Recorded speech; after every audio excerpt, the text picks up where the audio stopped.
Let me ask you something. What do you think actually changes when you hit $10,000 in savings? Most people say they'd feel safer, less stressed. Some say they'd finally stop living paycheck to paycheck. And yeah, those things happen. I'll tell you my personal experience. When I crossed $10,000, something unexpected happened, and it had nothing to do with the number itself. I didn't suddenly feel richer, but I started thinking differently. The way I made decisions changed. The kind of deals I was willing to accept shifted, and even the opportunities I noticed weren't the same anymore. The strange part was, I didn't even realize it at first. I genuinely thought I was just getting better with money. But looking back now, I can see it clearly. It wasn't just me changing my money. The money was quietly changing me. And now, I can actually feel it.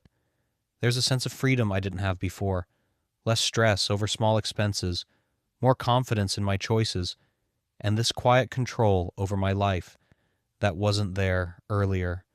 It's not about being rich. It's about finally not feeling stuck. There's actually research out of Harvard showing that financial stress doesn't just make you anxious. It measurably lowers your ability to think clearly. And that's exactly why crossing $10,000 quietly rewires all of that. I know $10,000 might feel far away, or maybe it feels close. Either way, by the end of this video, you're going to see that number completely differently, because we're talking about 6 specific science-backed ways your entire financial life shifts the moment you cross that line. And one of them, honestly, I wish someone had told me years ago. Stick around for that one. Let's get into it. But first, let me answer the question that's probably already in your head. Why $10,000? Why not $5,000? Why not $50,000? Because the number isn't random. The Federal Reserve found that nearly 40% of Americans cannot cover a $400 emergency without borrowing money or selling something. $400. That's it. And $10,000 puts you on the complete opposite end of that. For most people, that's 3 to 6 months of basic living expenses. Exactly what every financial expert calls a real emergency fund. Below that number, you are just surviving. At that number, you start having options. And options change absolutely everything. The first thing that changes when you hit $10,000 is your mindset. Before that, saving feels pointless. You save a little, then something comes up. A bill, a trip, a random expense, and it wipes out whatever progress you made. So after a while, you stop expecting it to work. You might not say it out loud, but the thought is sitting there, I'm just not good with money. And that belief quietly changes how you behave. You don't track things closely, you delay fixing problems, and you make decisions in the moment instead of thinking ahead. Research actually backs this up. When people have low confidence with money, they tend to make worse financial decisions, not because they don't care, but because they don't expect their actions to make a difference. Now compare that to hitting $10,000.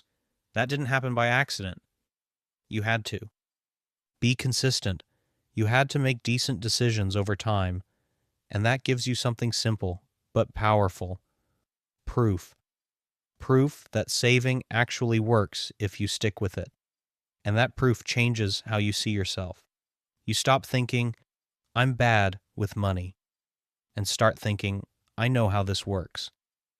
That shift is subtle, but it changes everything. Because once you believe your actions matter, you start acting like they do. You save again next month. You pay more attention to where your money's going. You stop ignoring things. You start making decisions with a longer view in mind. And over time, that compounds, not just your money, but your behavior. Nothing dramatic, just more consistent. And honestly, that's the whole game. The second thing that changes after $10,000 is momentum.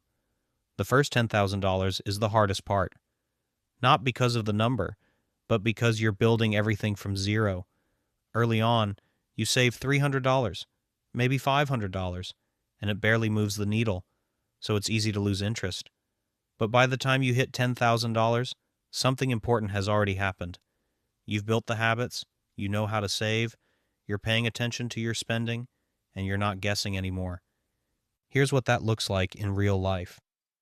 Say you're putting away $500 a month. Starting from zero, that feels slow. Month 1, $500.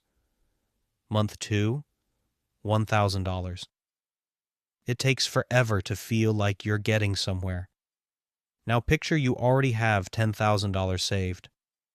You add that same $500. Now you're at $10,500. But here's the difference. If that money's sitting in a high-yield savings account or invested, it's also generating a little extra on its own. Maybe $30, maybe $50. Not life-changing yet, but it's money you didn't work for. So now your progress is coming from two places: what you save and what you already built. That's the snowball. It starts small, almost unnoticeable, but as the total grows, the extra grows with it. Your $10,000 becomes $15,000 faster than your first $5,000 took. Then $20,000 comes even quicker. Think about pushing something heavy. The hardest part is getting it moving, but once it's rolling, it doesn't take nearly as much effort to keep it going. That's where you are at $10,000. You're not building momentum from scratch anymore. You're working with it. The third thing that changes after $10,000 is how you handle emergencies. Because most financial problems aren't huge, they're usually somewhere between $500 and $5,000. Car repairs, medical bills, something breaking at home, normal life stuff. But before you have savings, even a $1,000 expense can throw everything off. Say your car breaks down. Repair costs $1,200. If you don't have savings, that goes on a credit card. And if you can't pay it off right away, that $1,200 slowly turns into $1,400, $1,500 with interest. Now you're making monthly payments on something that already happened. It's not just an expense anymore, it lingers. Now compare that to having $10,000 saved. The same $1,200 repair comes up, and you just pay it. Your savings drop to $8,800. Not ideal, but manageable. You build it back over the next couple of months. No debt, no interest, no long-term damage. Before $10,000, one unexpected expense can set you back months. After $10,000, it's just a temporary dip, and that changes your day-to-day stress more than anything else. You stop constantly thinking, what if something happens? Because you already know you can handle it. It's not about having a lot of money. It's about not being fragile anymore. The fourth thing that changes after $10,000 is how you make decisions. Before that, most of your decisions are driven by pressure. You need money, so you take what's available. Extra shifts, random side hustles, jobs that don't really move you forward. You're not thinking long term. You're just thinking about getting through the month. And when your finances are tight, saying no doesn't feel like an option. So you say yes to things you probably shouldn't. Work that burns you out, but barely pays. Side hustles that sound good up front, but go nowhere. The decisions aren't always bad. They're just driven by pressure. Now compare that to having $10,000 saved. You're not rich, but you have breathing room. So when an opportunity comes up, you can actually pause. Does this make sense? Is this worth my time? Is this moving me forward or just keeping me busy?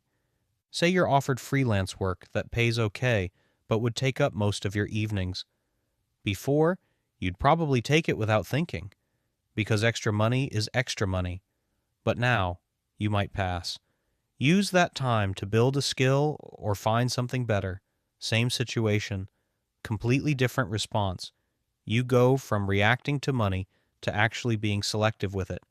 And over time, that leads to better decisions, not just more of them. The fifth thing that changes after $10,000 is that investing starts to feel real. Before that, you're mostly just focused on saving. Even if you invest small amounts, the growth is so tiny you barely notice it. It doesn't feel meaningful. It feels slow, easy to ignore. But once you have $10,000, compounding actually starts to show up in a way you can see. Here's a simple way to see it. Imagine two people. One starts investing early and reaches $10,000, then keeps adding money. The other waits and keeps everything in cash. After a few years, the first person isn't just ahead because they saved more. They're ahead because their money started generating its own money. Even if both invest the same amount later, the one who started earlier keeps pulling ahead because of compounding. It takes roughly 7 years for $10,000 to become $20,000 at that rate. But going from $20,000 to $30,000, that takes only 4 to 5 years, because now you're earning on a bigger base. The percentage stays the same, but the actual dollar amount keeps growing faster. And that's the moment things shift, because for the first time, you're not just seeing numbers go up, you're seeing leverage. You're seeing that your effort has a multiplier. Your money isn't just sitting there anymore. It's working quietly in the background. Before $10,000, you are doing 100% of the work, saving, cutting back, grinding. After $10,000, your money starts doing part of the work for you. And once you experience that, even in small amounts, it changes how you think. You stop asking, how much can I save? And start asking, where should I put this so it grows? That shift is subtle, but it's the beginning of real wealth building. The sixth thing that changes after $10,000 is your discipline, because you don't reach $10,000 by accident. Before that, things are usually inconsistent. Save 1 month, skip the next. Spend a little more than planned. Tell yourself you'll fix it later. No real system, just good intentions. Think about it. You plan to save $300 this month, but you order out a few extra times, pick up some things you didn't plan for, and by the end of the month, there's nothing left. So you start over next month. It's not that you don't care, it's just not structured. But getting to $10,000 requires something different. At some point, you had to get consistent. You had to start paying attention. Maybe you cut certain expenses. Maybe you set a fixed amount to save automatically. Maybe you just got more aware of where the money was going. Nothing extreme, just more controlled. And here's the thing. Those habits don't disappear after you hit $10,000. They carry forward. You save more regularly. You notice unnecessary spending faster. You think a little more before buying something. Not in a restrictive way, just in a smarter, more intentional one. Building money isn't about one big move. It's about small habits that repeat. Before $10,000, those habits are shaky. After $10,000, they're solid. And once consistency is there, growth becomes way more predictable.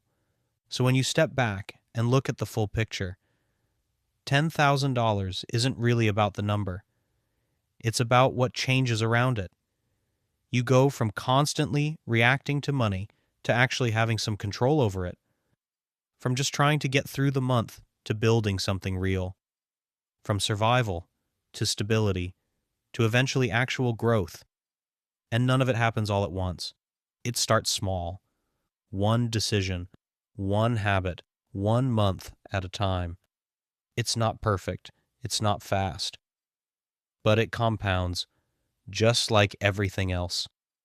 The first $10,000 isn't about the money. It's proof you've figured the game out. If you found this helpful, hit like so more people can see it. Share it with someone who's trying to get their finances together. And subscribe if you want simple, real breakdowns like this every week.